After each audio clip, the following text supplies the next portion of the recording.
Welcome to the Geek Easy. Sit back, grab a libation of your choice, and relax, 'cause it's time to do some geek stuff in the Geek Easy.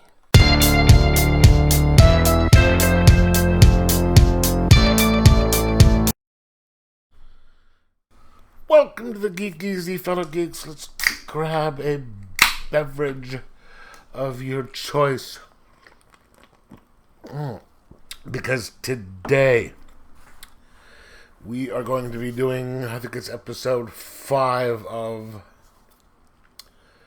Incredible Independence. This one is The Madness, published by AWA and written, as you can see here, by JMS, J. Michael Straczynski, who is one of my favorite writers. He did probably the greatest science fiction program ever, Babylon 5, and he does some incredible comics. So, as you can, I've already said, written by JMS, pencils and cover by Aiko, whoever Aiko is, and inks by David Lorenzo, colors by Marcelo Mialo, and letters by Sal Capranio. Now, normally in these, JMS does not do superhero stuff. I mean, he obviously has done superhero stuff. He has a Earth 1 Superman. He's done Spider-Man, the infamous, famous, and then Spider-Man run with the infamous One More Day, Thor, a bunch of other stuff. But when he does his AWA stuff, not really any superhero type things. Until now. This book basically is about a character who is, from what I gather, I mean, it's really not a whole lot of information about the character at the moment. It's a Catwoman type of character, but with super abilities. Can fly, invulnerable, is fast, and it's basically just is a thief. All right. But the interesting thing about this character is when she's using one of her abilities, say flight, she can't use the other ones. Like, so if she's flying, she can't go super fast, or she's not invulnerable. If she's being invulnerable, she can't do the other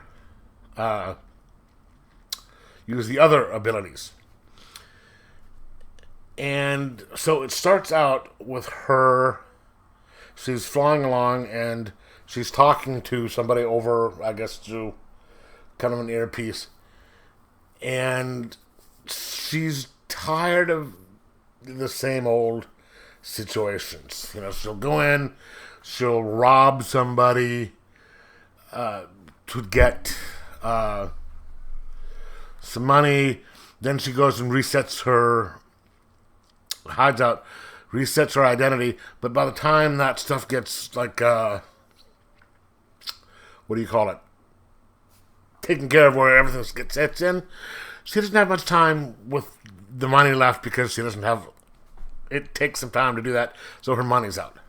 And the person she's talking to is, I guess, a boyfriend, a lover, something like that, and she wants to spend time with him and, spend the rest of their time life together, and so now she's working on something big. There is a prince over in the Middle East somewhere, some fictional country in the Middle East, and so he is in kind of a power dispute with the real ruler of that country or something like that. And so what he's done is he's taken like $1 billion worth of gold and stuff like that, and he's leaving. And she's like, okay, I'm going to go take this shit. I'm going to rob this stuff. I'm going to go out to the cabin and get my, hideout, get my identity reset again, and then we're just going to go off and spend the rest of our lives together, right? And dude's like, hey, just be careful, yada, yada, yada. So, there's that. Then we switch to the White House.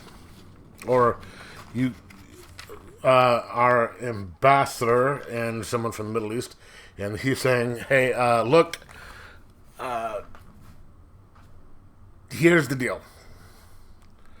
This money was stolen. It does not belong to this guy. It belongs to the rightful ruler of this country.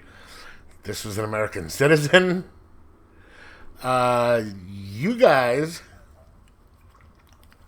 is telling us to the ambassador, you need to get our shit back. Your citizen, your people, you get our shit back. Or what we're going to do is we're going to switch sides. We're backing your country in these fights. You don't do it, we're going to switch sides, and you're not going to give you time to get your people out. So it's basically saying that our troops over there can get wiped out. So she goes to the president, tells them what's going on, and they come up with a plan to deal with it. And so what we have here is, let's see. Now there is see here, it's called the Council of Justice. Right here.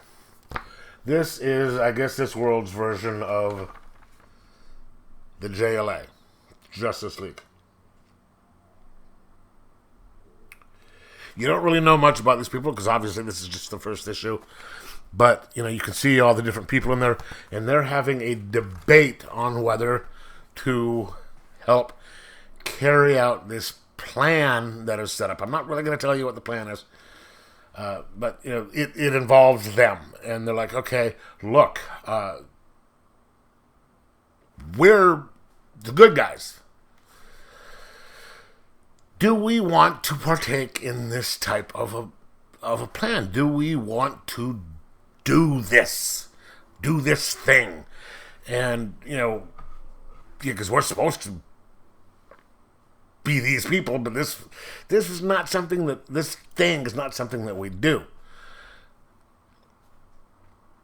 And then we carry on from there, and you get to see a tad bit more of Sarah, which is her name at the moment, with her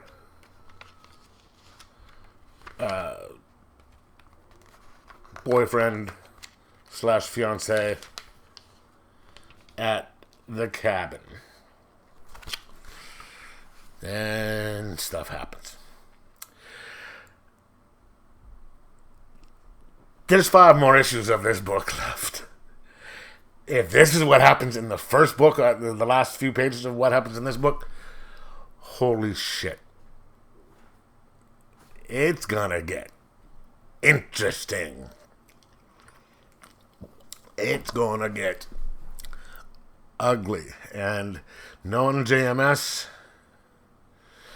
it's not gonna go any places where you suspect or expect. This is gonna be up in Garth Ennis levels of stuff, I think. And I don't want to really compare this to Ennis and other than the fact that it's and not just Ennis, but it'll be in the Elseworld. These are superheroes that are in the real world type of thing, type of story. So it's not just Ennis, but it's going to get up in that. It's can get violent type thing, and but even especially with JMS, he's on a whole nother level of things going places where you won't expect it. I'd put him up there with Ed Brubaker and things like that. So if this is how far it goes or what goes in issue 1,